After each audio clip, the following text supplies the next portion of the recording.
Hey guys, in this video we're going to talk about the fact that Katy Perry haters have now boycotted American Idol, the Bud Light anti-trans backlash, and Jeremy Renner's shocking confession. First up, fans have threatened to boycott American Idol over Katy Perry's rude and condescending behavior. Katy is known for being one of those celebrity judges who loves to scold contestants. If anything, her time on the show has proven to be pretty controversial. She has consistently gotten herself into hot water with her bizarre antics, and after this latest episode, fans made it clear that they are getting sick of it. They feel that Katy was overly harsh on contestants Karina D'Angelo and Nutsa Abuza after they performed their duet. The two of them admitted that they clashed during rehearsals. Apparently Nutsa wanted to get a good night's sleep before the performance rather than staying up all night, so they were not nearly on the same page. At this point, Katy suggested that they should perform anyway, even though they were obviously unprepared. After the performance, Lionel Richie tried to give his opinion, but Katy cut him off and said that it was underwhelming. She said, "I just think the energy was broken between both of you, and so I think you couldn't give each other the energy you both needed, that you both deserved. I think you're both better than that performance." In the end, Karina was sent home while Nutsa was given another chance to redeem herself later on. Katy probably thought she made the right call, but after the episode aired, fans were fuming. They took to social media calling for her to be replaced. One person tagged American Idol and ABC Network. They said, "Katy Perry is rude and overrated. Time for a new judge that brings everything and then some. Just too bad that Kelly Clarkson is on The Voice." Another person wrote, "Please Katy Perry be done with American Idol. I've got all the audition tapes to watch, I just can't because of Katy Perry. She's so rude and insensitive. I know she tries to act like she is sensitive, but it's an act, a bad one." Now fans are bringing up other moments that they believe show that Katy Perry was being overly harsh to American Idol contestants. In a resurfaced clip, a barefoot contestant named Erica Perry can be seen standing on stage performing her version of Valerie. Right from the jump you can tell that she has a slightly unique way of singing, and Katy picks up on it too, but instead of letting her complete the song, she immediately interrupts her and tells her to slow it down. Erica pauses for a bit and then continues singing, but soon Katy Perry interjects again and then tells her to enunciate all the words. She picks back up where she left off, but then she gets cut off a third time, and Katy once again asks her to say all the words properly. At this point she looks like she's getting a little bit exasperated. The clip was recently shared on TikTok and it really has fans divided. Some people think that she was just doing her job, and others say they would have cried if they were in that situation. More recently, Katy has made viewers furious after she shamed a 16-year-old contestant. Paige Ann, who also works as a snow cone employee, delivered her signature flavor to the judges that she called Sour Patch Kid. She went on to sing the Pink song What About Us for her audition, which Katy was not super pleased with. She said, "That end stuff, that was the Sour Patch. That was the finishing touch which made it you. In the beginning it was just ice, not a whole lot of flavor." So it was a real flip. It was like she's not ready, and then at the end it was like, oh okay, she may be able to compete. Lionel and Luke voted yes to pass her through the next round, but Katy voted no and said, "I don't think you're ready yet. It's a no for me." Fans were fuming at her decision. One of them wrote, "I'm super shocked Katy said she isn't ready. I know it's not all about the voice, but her voice is one of the best in the competition. That is a winning voice." Another one said, "There is something wrong with Katy Perry this season. She must be having trouble in her personal life because her attitude is strange, and she's putting people through who shouldn't go through, and then she seems to come down pretty hard on attractive young women. So I would say the problem was not in the contestant but in Katy Perry." So what do you guys think about the boycott that's happening now? If enough people speak up, do you think she could actually be kicked off the show? It would save them a lot of money considering that she gets paid $25 million per season. So let me know in the comments below. Okay, let's get into the Bud Light controversy. This week, the beer brand made the decision to partner with a very popular trans influencer named Dylan Mulvaney. Dylan made the announcement to her 1.7 million Instagram followers and showed everyone that she had received a personalized Bud Light beer can. In the video, she was sitting next to multiple cans of Bud Light while dressed like Audrey Hepburn's character in Breakfast at Tiffany's. She said, "This month I celebrated my day 365 of womanhood, and Bud Light sent me possibly the best gift ever, a can with my face on it. This wasn't on my bingo card, but it's now my most prized possession." In another video from the campaign, she could be seen holding a can of Bud Light while sitting in a bubble bath and dancing. Dylan became internet famous when she decided to document her transition over the past year.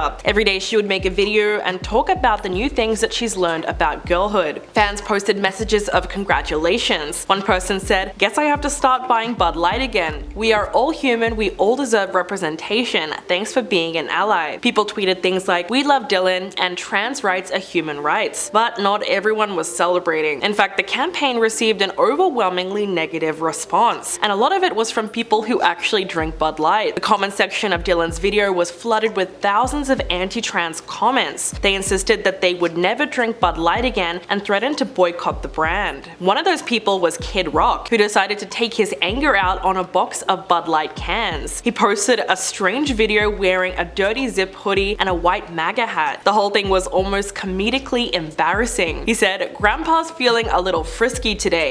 Let me say something to all of you and be as clear and concise as possible." He then starts firing at 4 packs of cans with a rifle and then flipping off the camera. At this point, he turns around and says, "F Bud Light. Have a terrific day." What's really crazy about all of this is the fact that those 4 large boxes of Bud Light are worth around $22 each. That means that in order for him to take out his frustration, he would have had to pay almost $90. Not only that, but it was just a waste of beer. The video was relentlessly mocked on social media. People wrote things like, "Imagine how sad your life has to be to spend time doing this, and you actually had to buy beer before you showed your ignorance." Another comment said, another person wrote, "What a bizarrely hateful and violent reaction to Budweiser partnering with a trans activist. This man needs serious help." Others pointed out that Kid Rock's very own steakhouse currently serves both Bud Light and Bud Light Lime. But it's also important to note that he did receive a lot of support for his actions, and he wasn't the only one destroying beer. Former Trump Administrator Sebastian Gorka wasted at least $8.27 for a 6-pack of Bud Light bottles, which he threw in the bin. Of course, he also posted that video on social media. Now, the reason so many people have decided to join the boycott is because they think the campaign is an attempt to push gender propaganda. For them, Budweiser was thought to be one of the few remaining companies who haven't tried to make their branding more inclusive. But that's never actually been the case. In fact, Bud Light specifically has a long history of supporting the LGBTQ+ community. In the 90s, they started putting out commercials featuring drag queens, and their tagline was, "Labels belong on beer, not people." Fast forward to 2019, and they released rainbow-inspired bottles to celebrate World Pride. So it's not like they just started becoming inclusive out of nowhere. In a statement to Fox News, Bud Light said that they work with hundreds of influencers as a way to authentically connect with audiences across various demographics. They also said they gifted the special Bud Light can to Dylan as a way to celebrate her personal milestone. So obviously they plan to stick by the campaign and not give in to the mounting public pressure. For her part, Dylan has also proven time and time again that she's not afraid of controversy. While TikTok is the platform that made her famous, it's also the place where she gets the most hate. One thing that people seem to have a problem with is the fact that she refers to herself as a girl and not a woman, despite the fact that she's 26 years old. She explained that she does this because she only transitioned 1 year ago, and she never got to experience girlhood. Dylan made another video addressing this criticism. She said, "They think I'm infantilizing myself, or that,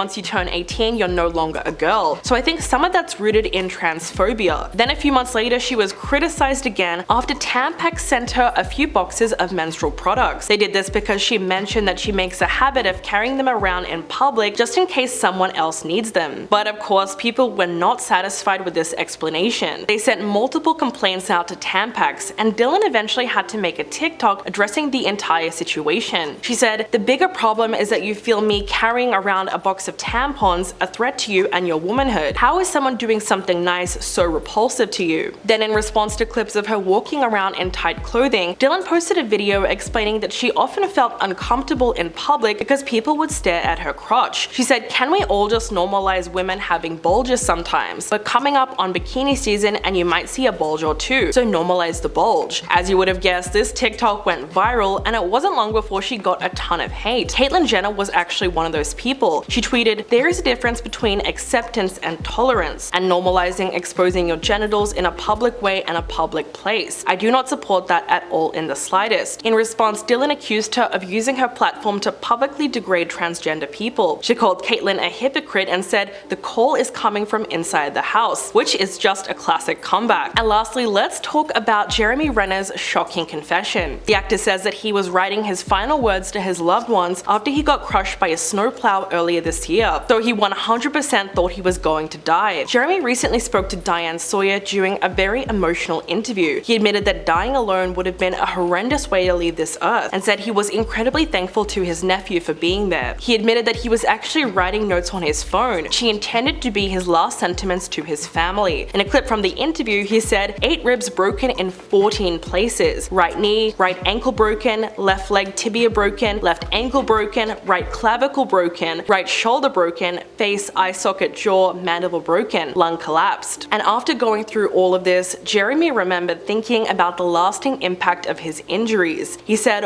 "What's my body going to look like? Am I just going to be a spine and a brain, like a science experiment?" Jeremy was working near his home on Mount Rose Highway, which is around 20 minutes from downtown Reno. At some point, he got out of his snowplow when he was run over by his own vehicle. TMZ reported that the plow ran over one of his legs and other parts of his body, causing him to lose a lot of blood. Thankfully, one of his neighbors, who was also a doctor, was nearby. They were able to apply a tourniquet on his leg until paramedics arrived. There was a storm going on at the time, and so the first responders were initially concerned that weather conditions were going to make it difficult to access the scene. The 911 call log obtained by TMZ stated that Jeremy could be heard moaning in the background. He was said to be experiencing heavy bleeding as a result of being completely crushed by the machinery. When the neighbor spoke to the dispatcher, they said, "We just need someone here right away with life-saving techniques. He got crushed underneath it. There is a lot of blood over here, so we need to get someone over here immediately." Jeremy was then loaded into a medical helicopter and flown to the ICU, where he underwent 2 surgeries to address his injuries. In another clip from the interview, Jeremy spoke about the horrendous experience. He said, "I chose to survive. That's not gonna kill me, no way. I've lost a lot of flesh and bone in this experience, but I've been refueled and refilled with love and titanium." Despite all of his pain, he said that he would do it all over again to save his nephew. So make sure you guys check out this latest interview. It should be really interesting, and please let me know what you think in the comments below. I'll catch you guys in the next video.